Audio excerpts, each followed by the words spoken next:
Welcome everyone to our session for today. I hope that you are all doing well and good. So now we will begin in discussing our insights on the rules of evidence, particularly the weight and sufficiency of evidence presented or offered in court. So I will start by asking a question in relation to evidence. So, Miss Ease, are all evidence presented in court admissible?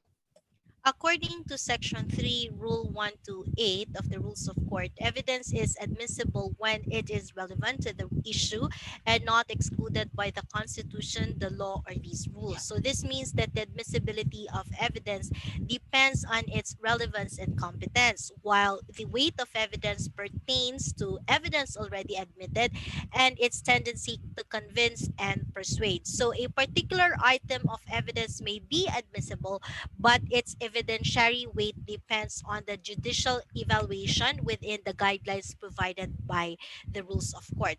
Thus, the court can either exclude or include any piece of evidence presented. Thank you for that, Mom Isra. No, that's right. I just want to ask these questions. No, there are different. What are the different quantum of evidence required depending on the type of case files? If it is civil, criminal, or administrative one.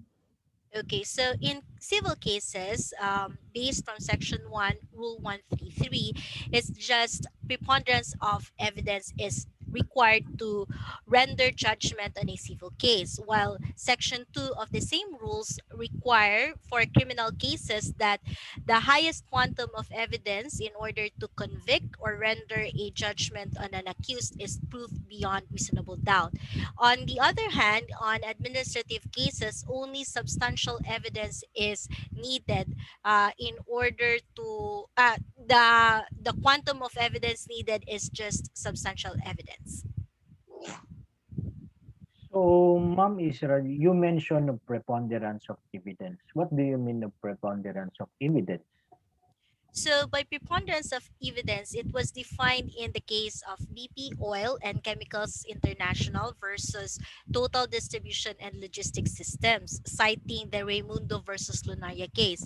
In this case, it defines that the evidence as a whole adduced by one side is superior to that of the other. It refers to the weight, credit, and value of the aggregate evidence on either side and is usually considered to be synonymous with the term greater weight of evidence or greater weight of the credible evidence. So it is evidence which is more convincing to the court as worthy of belief than that which is offered in opposition thereto. So in short, preponderance of evidence, it means that 51% of evidence presented or of greater weight of the evidence shows favors to the plaintiff, or that what the plaintiff has presented is more likely to be true than not. So, Ma'am Isra, in civil cases, who has the burden of proof that preponderance of evidence exists? So thank you for that, Sir Talon. So the burden of proof rests on the plaintiff to show that the physical, actual, and testimonial evidence presented is likely to be true, that the defendant caused the harm. The defendant does not have to do or to prove or defend himself or herself if plaintiff fails to prove his or her case by preponderance of the evidence. If the plaintiff does not meet this burden, then the defendant in a civil case wins as a result. Okay, so to recap, guys, preponderance of evidence is applicable in civil case, and that the burden of proof rests on the plaintiff, while proof beyond reasonable doubt on criminal cases. So let's move on. Yes. Before that, no, I'd like to ask another question to Ma'am Isra. No, but what must be proved beyond reasonable doubt?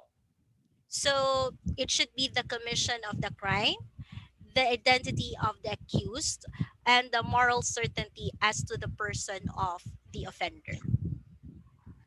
So, Ma'am Isra, you mentioned of moral certainty. What do you mean of moral certainty?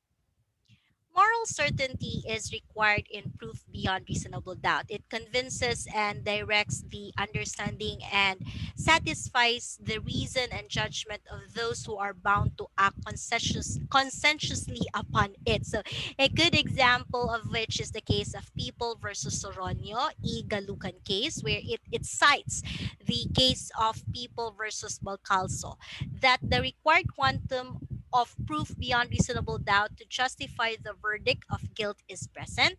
Proof beyond reasonable doubt does not mean such a degree of proof as to exclude the possibility of error. So only moral certainty is required. So this case shows that all the elements of crime are there. Absolute proof that the accused committed the crime, and even if moral questions would be raised on the judge when he makes the judgment, there would be moral certainty that beyond reasonable doubt, said crime was committed by the accused. This is the degree of proof required that convinces the unprejudiced mind of such crime. Okay, ma'am. Yes, sir. Thank you for that. But if that is the case, are proof beyond reasonable doubt applicable in all criminal cases? Generally, Sir Guru, yes, it is, but there are exceptions to it. So, except those involving quasi offenses, criminal negligence, or those allowed by law to be compromised, an offer of compromise by the accused may be received in evidence as an implied admission of guilt. So, here, proof beyond reasonable doubt is not necessary. So, would Mm, it be possible to convict an accused on proof beyond reasonable doubt based on extrajudicial confession made by the accused?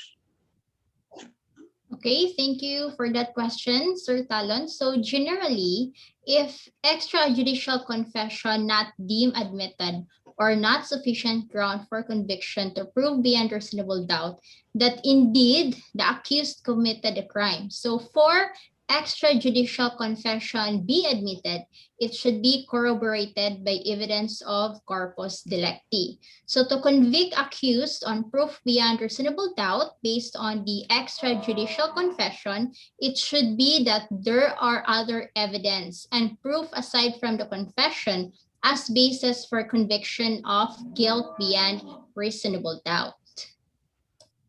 So, Miss Mumfortin, you mentioned of corpus delicti. What do you mean of corpus delicti?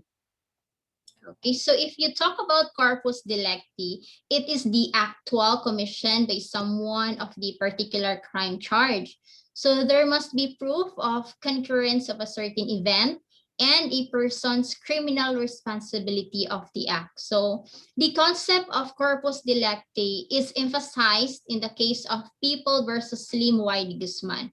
So that in this case, even if an extrajudicial confession is inadmissible due to the fact that there was no assistance of counsel in making the confession, still said extrajudicial confession shall not be sufficient ground for conviction unless corroborated by evidence of corpus delicti.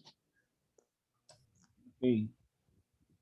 Still in confession, ma'am 14. If if an extrajudicial confessions cannot be the basis on convictions of an accused on proof beyond reasonable doubt, how will extrajudicial confession be sufficient for conviction? Or when is there sufficiency of extrajudicial confession in order to convict?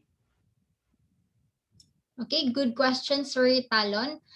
Sir Guro, I mean. So in determining the sufficiency of evidence, what matters is not the number of witness, but the credibility and the nature, the quality of their testimonies. So the testimony of a lone witness is sufficient to support a conviction if found positive and credible. So further, in Rule 133, Section 3 on Rules of Evidence, extrajudicial confession not sufficient ground for conviction made by an accused shall not be sufficient ground for conviction unless corroborated by evidence of corpus delicti. Okay, CJ, Miss 14, thank you for that. No, for explaining about for explaining about extrajudicial confession. We all know that there is already an amendment to the rules of on evidence. So, are there any changes pertaining to extrajudicial confession with regards to the new amendment on the rules of evidence? Is no changes as to Section 3, Rule 133 on rules of evidence. So still, it's the same rule. Okay. We have learned that sometimes circumstantial evidence uh, is necessary or of great help in convicting an accused. But when and how we do apply circumstantial evidence in criminal cases? Okay, thank you, Sir Javier. It is actually a settled rule that circumstantial evidence is sufficient to support a conviction. And that direct evidence is not always necessary. This is but a recognition of the reality that in certain instances, due to the inherent attempt to conceal a crime, it is not always possible to obtain direct evidence. In Bacolod versus People, the court had the occasion to say, the lack or absence of direct evidence does not necessarily mean that the guilt of the accused cannot be proved by evidence other than direct evidence. Direct evidence is not the sole means of establishing guilt beyond reasonable doubt because circumstantial evidence, if sufficient, can supplant the absence of direct evidence. The crime charge may also be proved by circumstantial evidence, sometimes referred to as indirect or presumptive evidence. Circumstantial evidence has been defined as that which goes to prove a fact or series of facts other than the facts in issue, which, if proved, may tend by inference to establish a fact in issue. So, Sir Guru, how will judgment on the case be affected if the circumstantial evidence presented is admitted and given weight? Well, generally, Jabber, no, there will be conviction. And once a circumstantial evidence is admitted and is sufficient for conviction, if the following requirements concur. First, there is more than one circumstance.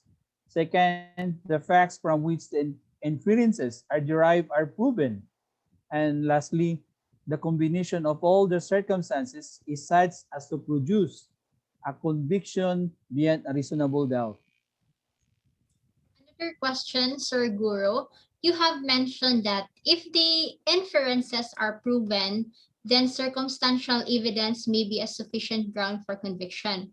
But what would happen if these inferences were based from other inferences?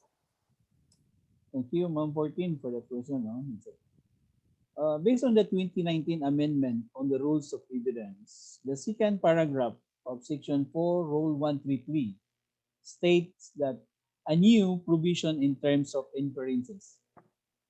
This new provision stresses that inferences cannot be based on other inferences. That's how. Okay, so sir, in some circumstantial evidence is admissible and given weight provided all the requisites for its admission are present. So what if in a case an expert witness is made to testify? So will the court receive the testimony as evidence? And if so, will the court give way to it? Ma'am 14, let me answer to that question, okay? As to the weight given by an expert witness, there was no original provision in the old rules. However, in the 29 amendments on the rules of evidence, it provides a new provisions which states that in any case where the opinion of an expert witness is received in evidence, the court has wide latitude of discretion in determining the weight to be given to such opinion. And for that purpose, may consider the following. First, whether the opinion is based upon sufficient facts or data. Second, whether it is the product of reliable principles and methods. Third, whether the witness has applied the principles and methods reliably to the facts of the case. And lastly, such other facts as the court may deem helpful to make such determination.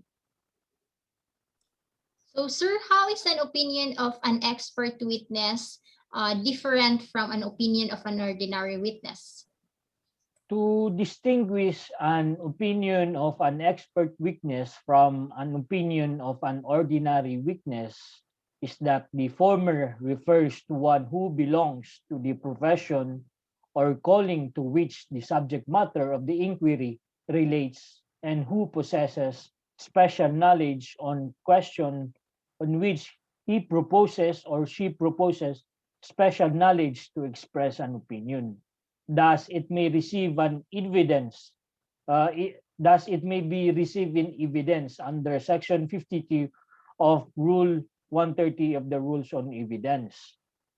While the latter refers to a witness who is not an expert, though his testimony may be admitted in evidence, provided that the proper basis of the opinion is given and the subject of the opinion is any of the following matters. First, the identity of a person about whom the witness has adequate knowledge.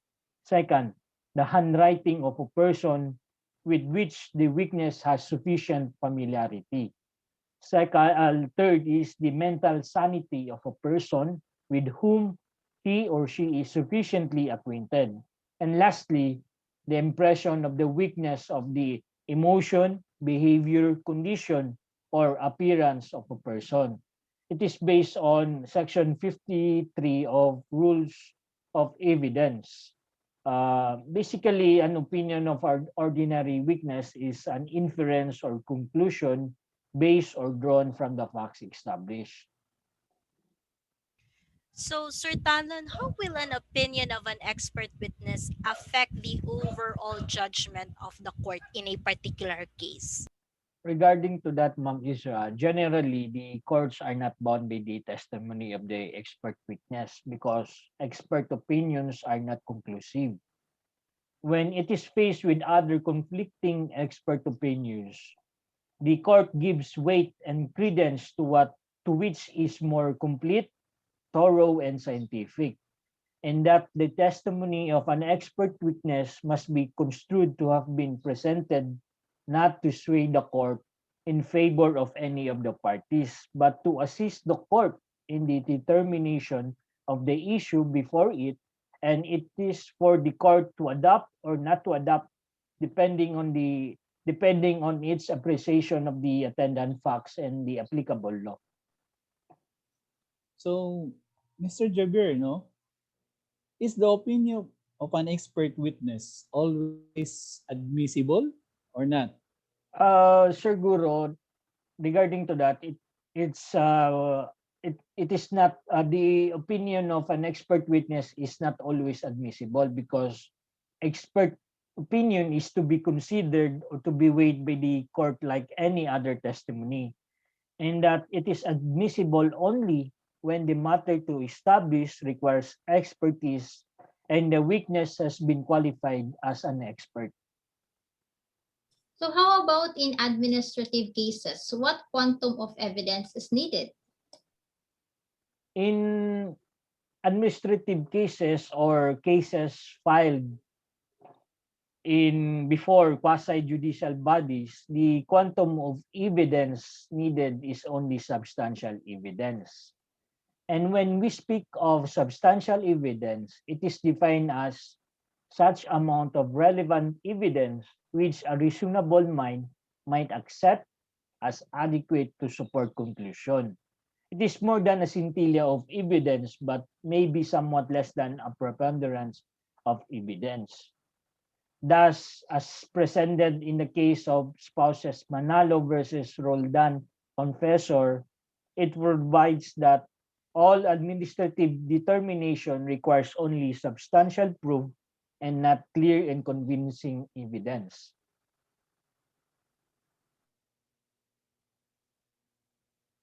Oh, so sorry. I've muted it.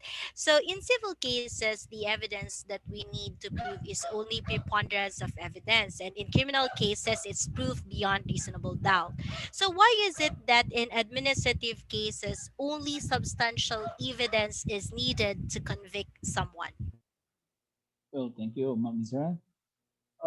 Because in administrative cases, only substantial evidence is needed, and as a standard of substantial evidence is satisfied only when there is reasonable ground to believe, based on the evidence submitted, that the respondent is responsible for the misconduct complained of.